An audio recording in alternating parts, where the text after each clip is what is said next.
এবং পূর্ণিমার জোয়ার এলেই কিন্তু উপকূলীয় অঞ্চলের সকল নদ নদী এবং সমুদ্রেও পানি ফুঁসে ওঠে।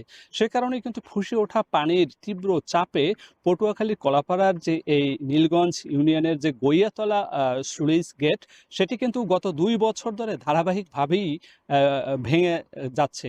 কিন্তু এখানকার পানি উন্নয়ন বোর্ড এই স্লুইসটি রক্ষার জন্য এবং এখানকার বেড়িবাঁধ রক্ষার জন্য তারা জরুরি ভিত্তিতে কিছু কাজ করলেও সেটি কিন্তু এবছর জোয়ারের পানি এবং অস্বাভাবিক বর্ষার পানির চাপে সেটি ভেঙে যায়। আপনি দেখতেই পাচ্ছেন আমার পিছনে কিন্তু এই বিধ্বস্ত বেড়িবাঁধের যে স্লুইসটি এখানে বন্ধ করা হয়েছিল, সেই জিও ব্যাগ সেগুলো কিন্তু জোয়ারের পানির চাপে ভেসে গিয়েছে। এখন কিন্তু এখানকার যে এই বেড়িবাঁধের যে এবং স্লুইস দুটিই কিন্তু এখন ভাঙার শঙ্কা প্রকাশ করছে এখানকার ভুক্তভোগী কৃষকরা। এখানকার যে এই জোয়ারের পানি গ্রামের অভ্যন্তরে প্রবেশ করায় এখানকার যে পার্শ্ববর্তী যে সকল কৃষকের বসত ভিটে রয়েছে সেগুলো কিন্তু প্লাবিত হচ্ছে। একই সঙ্গে পুকুর ঘেরের মাছ ভেসে যাচ্ছে।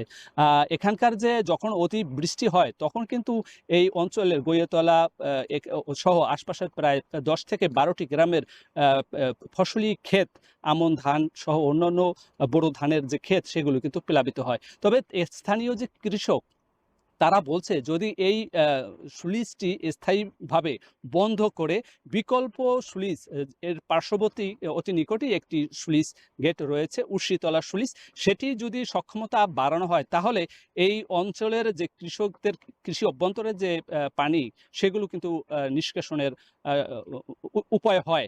আর এটি স্থায়ীভাবে বন্ধ করলেই তারা হয়তো এই যে ডুবে ভেসে জীবনযাপন এবং কৃষির যে বিঘ্নিত হচ্ছে সেটি রক্ষা পাবে এমনটি দাবি করছে তারা। তারা আরও একটি দাবি করছে যে এখানকার এই স্লুইসের পাশেই যদি আরও একটি স্থায়ী ভিত্তিতে আরেকটি স্লুইস গেট নতুন করে নির্মাণ করা হয় এবং খাল কেটে যদি আর নতুন পানি ধারা চলমান অব্যাহত রাখে তাহলে এখানকার এই স্লুইসটি আবার নতুন করে রক্ষা হবে এবং এইখানকার যে কৃষক তারা কিন্তু তাদের কৃষিকাজে তারা সুবিধা হবে এমনটি জানিয়েছে। তবে স্থানীয় যে পানি উন্নয়ন বোর্ড কর্তৃপক্ষের সঙ্গে আমরা কথা বলেছি, তারা বলেছে যে এটি অর্থ যোগান দেওয়ার ব্যাপারে মন্ত্রণালয়ের অনুমতি সাপেক্ষে সেটির প্রস্তাবনা পাঠানো হয়েছে। যদি অনুমতি হয় তাহলে এখানে নতুন স্লুইস গেট এবং খাল কাটার কার্যক্রম গ্রহণ করা হবে। তা না হলে এখন জরুরি ভিত্তিতে মেরামত কার্যক্রম দিয়ে কৃষকদের কৃষি জমি রক্ষা করা হবে এমনটি প্রত্যাশা এখানকার কৃষকদের।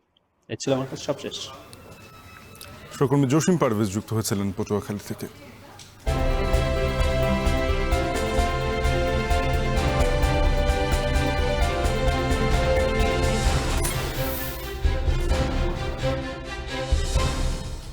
জলবায়ু পরিবর্তনের কারণে শীত গ্রীষ্ম মানছে না ডেঙ্গু। উষ্ণ আবহাওয়া এবং থেমে থেমে হওয়া বৃষ্টি ডেঙ্গু মৌসুমের পরও বাড়াচ্ছে আক্রান্ত ও মৃত্যুহার। বিশেষজ্ঞরা বলছেন শুষ্ক মৌসুমেও বৃষ্টিপাতের এই ধারা অব্যাহত থাকলে ডেঙ্গুর প্রকোপ আগস্ট ও সেপ্টেম্বরে বাড়বে ২ থেকে ৩ গুণ। মেহেরিন আইনের প্রতিবেদনে বিস্তারিত। জলবায়ু পরিবর্তনের প্রভাব যেন হাড়ে হাড়ে টের পাওয়া যাচ্ছে এই বর্ষা মৌসুমেও। থেমে থেমে বৃষ্টির মাঝেও সূর্যের তাপে হাঁসফাঁস জনজীবন। চিরচেনা বর্ষার রূপ যেন পাল্টে দিচ্ছে জলবায়ুর এই পরিবর্তন। ফলে শীত গ্রীষ্ম মানছে না ডেঙ্গু। আবহাওয়া অফিস বলছে ব্রেক মনসুনের প্রভাবে দেশ জুড়ে থেমে থেমে বৃষ্টি চলমান থাকলেও দিনের তাপমাত্রা বৃদ্ধি পেতে পারে। মনসুনের যে বর্ষাটা ব্রেক থাকে আর কি,